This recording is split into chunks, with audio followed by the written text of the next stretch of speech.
प्यो समान भी ने, भरा भी ने, भैणां भी बोल चुकी है कि ऑर्डीनेंस से बार बार गल हो चुकी है ना।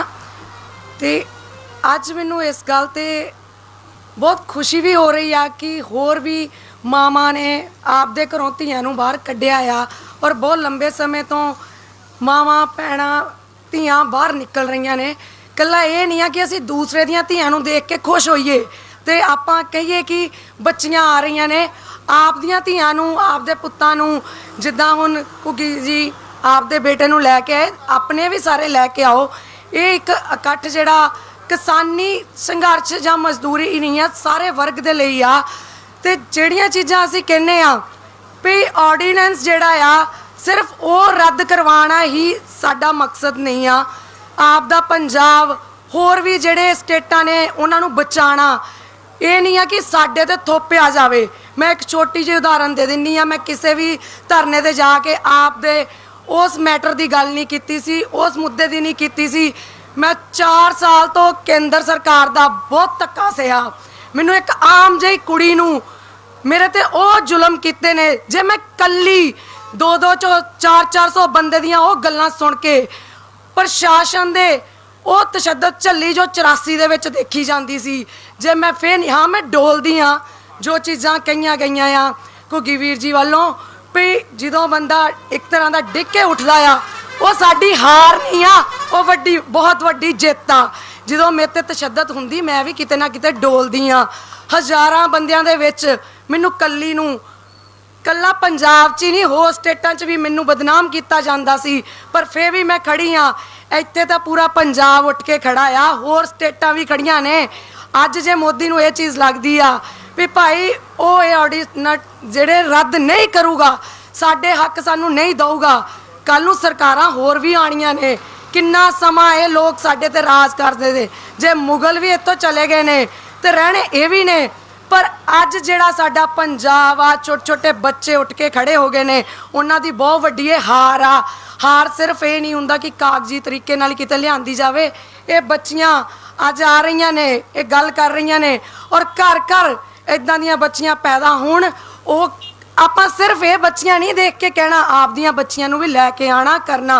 और एक चीज़ होर आ जी, जिहड़े कानून आपां कह दिंदे आ, कानून बारे कई बारी आम लोगों को नहीं पता हुंदा कि कानून की चीज़ आ। साडे ते कोई भी लागू नहीं कर सकदा कि आ धरना चक सकते ने ये लोग, जां सानू चक के जेलों दे विच बिना गलती तो सुट सकते हैं। बहुत बार साडे ते चीज़ां हो जांदियां ने, जिद्दां मैं ही एक मैनू तो समझ नहीं आती भी मैं 24 घंटे सेवा करदी हाँ। कल्ली मैं पंजाब च जां कल्ले जलंधर च नहीं करदी, होर स्टेटां च भी किते तां मैं चल जानी हाँ, बाकी मैं फ़ोन ते मैनेज कर लैनी हाँ। मेरी कोई टीम वर्क नहीं आ, बाबा नानक ते मैं चले रहीदा आ। मैनू घरे ही बंद करा दिंदा नरेंद्र मोदी भाई। मैनू नहीं समझ आती भी मेरे तो उन्होंने की खतरा आ। सिर्फ मैनू ये पता कि मेरा हक की आ, जां मैं ग्राउंड ते मैं काम करदी हाँ, आम लोकां च मैं विचरदी हाँ, मैं जानी हाँ। साडे बिल जिहड़े वो रद्द करवाउणा नहीं आ। जदों असीं एक आम बंदे को जमीन नहीं आ, जिहड़ा एक मजदूर आ को जमीन नहीं आ, कईयां नूं तां मजदूरी भी नहीं मिलती। जदों मैं उन्हां नूं देखदी हाँ ते कईयां को सब कुछ हो के भी वो आश्रमां च बैठे हुंदे ने। सो सानू साडे हक लैणे आने चाहिए आ, ना तो सानू सरकारां तो डरना। जे असीं अज डर गए ना प्रशासन तो डरो तो कदी असीं खड़े नहीं हो सकते। जिथे जिथे भी मोर्चे ने, चाहे वो शंभू मोर्चा आ, चाहे कोई किसानी मोर्चा आ, छोटे तो छोटा भी साडा एक एफर्ट बहुत वड्डे सानू एक जित दवा सकदा। सब तो वड्डी साडी जित की आ, नरेंद्र मोदी ट्विटर ते पंजाबी च ट्वीट करवांदा आ, जितो मर्जी करवांदा आ। किथे बोर्डां तो वो साडी पंजाबी माँ बोली खत्म करदे सी ते पंजाब दी सब तो वड्डी जित ओ आ। ओ याद रखण, तुहाडे धक्के ना, तुहाडीआं ये चीज़ां ना। मैं एक दिन ये गल कहती सी, मैनूं बहुत लोग कहंदे सी कुड़िए तू आपदी जिंदगी च मूव ऑन हो, मतलब तू कोई ब्याह करवा ला, अगे आपदी जिंदगी दा सोच। धक्का बहुत मेरे नाल कीता ते मैं सहंदी भी पई हाँ। मैं कुछ दिन पहला ये गल बोलती सी कि मैं किसानी संघर्ष मजदूरी चाहे पंजाब चाहे किसी भी धर्म किसी नाल भी मेरे लिए मेरी कोई जात पात नहीं आ, क्योंकि मैं सेवा करदी हाँ। मेरे नां ना मैं सरदारां दी धी हाँ, मेरे नां ना कौर जरूर लगदा आ, पर मेरी जात पात नहीं है, मैं जातां पातां नाल नहीं चलदी। हुण इंसानियत बहुत वड्डा धर्म आ। ਜੇ ਅਸੀਂ ਆਪ ਦੇ ਹੱਕ ਲੈਣੇ ਆ, ਆਪ ਦੀਆਂ ਇਹ ਚੀਜ਼ਾਂ ਲਈ ਕਰਨਾ ਆ, ਇਕਜੁੱਟ ਜ਼ਰੂਰ ਸਾਨੂੰ ਹੋਣਾ ਪੈਣਾ ਆ। ਸਰਕਾਰਾਂ ਗੱਲ ਉਹੀ ਆ ਗਈ, ਅਸਤੀਫੇ ਜੇਬ ਚ ਪਾ ਲਏ ਆ, ਅਸਤੀਫੇ ਜੇਬ ਚ ਪਾ ਲਏ ਆ। ਉਹ ਇੱਕ ਲੋਕ ਦਿਖਾਵਾ ਵੋਟ ਬੈਂਕ ਲਈ, ਸਿਰਫ ਵੋਟ ਬੈਂਕ ਲਈ। ਅੱਜ ਵੀ ਜੇ ਤੁਸੀਂ ਨਾ ਜਾਗੇ, ਅੱਜ ਵੀ ਆਪਣੀ ਆਉਣ ਵਾਲੀ ਪੀੜ੍ਹੀ ਨੂੰ ਅੱਗੇ ਨਾ ਲੈ ਕੇ ਗਏ, ਜ਼ਰੂਰੀ ਨਹੀਂ ਆ ਉਹ ਪਾਰਟੀ ਜਿਹੜੀ ਦੇਖ ਕੇ ਭਾਈ ਇਸ ਪਾਰਟੀ ਦੇ ਵਿੱਚ ਜਿਹੜਾ ਉਹ ਇਹ ਪਾਰਟੀ ਹੀ ਮੋਰੇ ਹੈ, ਇਹਦੇ ਤੇ ਚੱਲੋ। ਅਕਾਲੀ ਦਲ ਚਾਹੇ ਜਿਹੜੀ ਮਰਜ਼ੀ ਪਾਰਟੀ ਹੋਵੇ ਜੀ, ਬੀਜੇਪੀ, ਬਹੁਤ ਸਾਰੇ ਲੋਕਾਂ ਨੇ ਉਸ ਸਮੇਂ ਵੋਟ ਆਪਦੀ ਵੇਚ ਦੇਣੀ ਆ। ਆਪ ਦਾ ਜ਼ਮੀਰ ਜਾਗਦਾ ਰੱਖੋ, ਗੋਡੇ ਟੇਕਣ ਨਾਲੋਂ ਸੀਸ ਲਹਾਉਣਾ ਮਨਜ਼ੂਰ ਆ। ਜੇ ਮੈਂ ਇੱਕ ਕੱਲੀ ਕੁੜੀ ਨੇ ਆਪਦੇ ਗੋਡੇ ਨਹੀਂ ਟੇਕੇ ਤੇ ਇੰਨੇ ਕਿੱਥੋਂ ਟੇਕ ਲੈਣਗੇ। ਇਹ ਕੇਂਦਰ ਸਰਕਾਰ ਨੂੰ ਪਤਾ ਹੋਣਾ ਚਾਹੀਦਾ ਵੀ ਗੋਡੇ ਨਹੀਂ ਇਹ ਪੰਜਾਬ ਦੇ ਟੇਕ ਸਕਦੇ ਨੇ।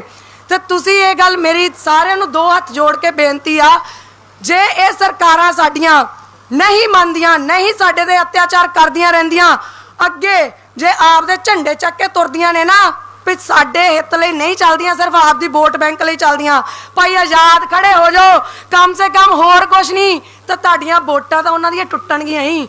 ਉਹਨਾਂ ਨੂੰ ਇਹ ਤਾਂ ਅਕਲ ਆਜੂ ਵੀ ਸਾਡੀ ਆਉਣ ਵਾਲੀ ਜਿਹੜੀ ਪੀੜ੍ਹੀ ਆਪਾਂ ਉਹ ਬਚਾਉਣ ਦੇ ਲਈ ਅੱਗੇ ਖੜੇ ਆ।